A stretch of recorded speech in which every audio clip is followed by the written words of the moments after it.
Okay, so we've reached the point of chapter 10, section 4, which is protein synthesis. All right.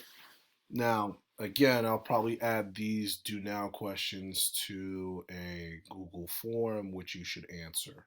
All right. Disregard all the dates, right? Because I didn't get a chance to update these. Watch this video. If you haven't noticed by now, when I tell you to watch them, I mean it, man. These are important. So obviously this is a screen recording. What I am anticipating is that you'll have my notes open at the same time as the screen recording so you can pause and watch the video. Okay? So now we're on to what's called protein synthesis. Synthesis literally means to build. If it comes after protein, we are building proteins. And it's broken down into transcription and translation. Transcription is this.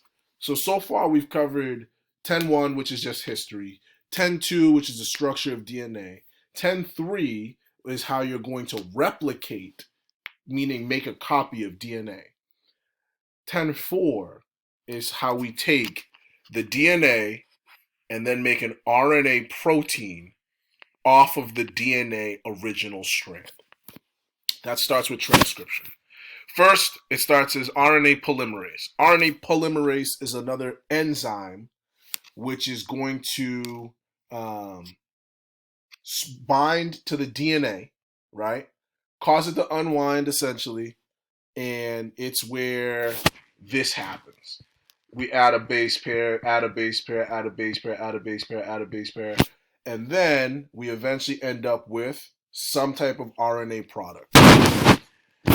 RNA polymerase is going to add complementary RNA nucleotides, meaning you should see a U instead of a T, to the newly forming RNA molecule. When RNA polymerase reaches a termination, you know, termination means to be fired. Let's just say termination in this case means to end. It's going to detach.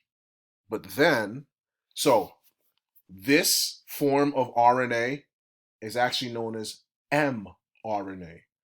There are three forms: messenger RNA, mRNA, transfer RNA, tRNA, and ribosomal RNA, rRNA. So right now, this mRNA is going to leave the nucleus because that's where all of this is happening up to this point in the nucleus. It's going to leave the nucleus through one of its pores, and it's going to go bind with a ribosome in the cytoplasm. We are still in the cell. So this is just more of the template strand, but this is transcription, right? So we know the leading strand, that top coding strand, the sense strand, is 5' to 3'. The bottom strand is the RNA strand, the template strand, that goes from 3 to 5'. So we're going to take the bottom strand and make a copy of it. We're going to make an mRNA copy of this strand right here. So take a look here, right? We know that if this is DNA because it has a T, then the RNA complement should be A.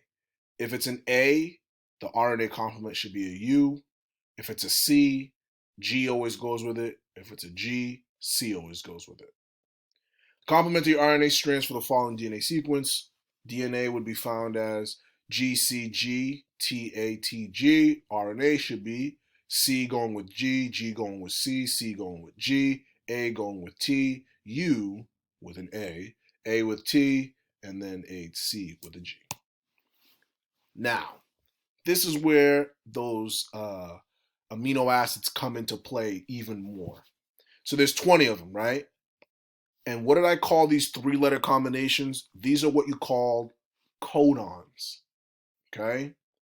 Now, AUG is the start codon of where the RNA protein synthesis is going to start.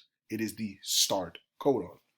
So the amino acid attachment is called this is the amino acid itself, but this is the anticodon, right? Because the tRNA that has the anticodon would code for the amino acid arginine. Looking at these three-letter combinations, G, C, C. Find GCC up here. GCC is going to code for alanine and not arginine. I should probably change that. Arginine would actually be either, if I'm not mistaken. Yeah, arginine would be CGC. So I need to change this, okay? But GCC is alanine. Does that now make sense? Again, watch this video. I will pause. You better have watched it. So, translation, a shorter video of what happens during translation. Definitely watch it. You will be expected to understand this material. So translation is this. There's an initiation process where you have the ribosomal subunits of mRNA and the tRNA carrying the methionine, which is the start codon. Okay, so here's your mRNA being brought anticodons by tRNA, and all of this is happening in the brown background of rRNA. So initiation, ribosomal subunits mRNA and tRNA carrying methionine are going to bind together. So here you go. mRNA is at the bottom. tRNA is bringing, look, attachment, boom, right? And now look at what happens in between here. A bond is being formed. That bond is between these amino acids, which are going to be built into a protein. So here we go. Step 2, tRNA carries the amino acid specified by the next codon to bind. So tRNA has a 3-letter combination that needs to match the 3 letters on the mRNA. A peptide bond is going to form between the adjacent amino acids. So here we go. Methionine is your start one. Then it bonds to valine. Then arginine comes in and forms a bond, and so on and so forth. The ribosomes will move tRNA and mRNA. Then you have even more elongation, where the first tRNA is going to detach, leaving behind its amino acid, and the next tRNA is going to detach, leaving behind its amino acid. Then, when you reach the point of termination, what happens? There's no more bonds being made, and there's a stop codon that bonds, and the process ends. And then what you have in this is disassembly.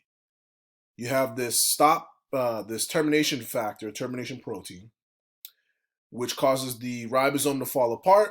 And then what do you see? It says the newly made polypeptide is what? Released. Boom. There you go. So this is a question for you guys to try to answer on your own. I will pause here. I know that was challenging, but definitely you should have tried that. Okay, so there's some other stuff, right, aside from this exit ticket that I actually wanted to show you. Now, mutation does happen, which causes a bunch of different things. So what I'll do is I'll explain this at another time. I will explain this at another time. There's a lot to explain there.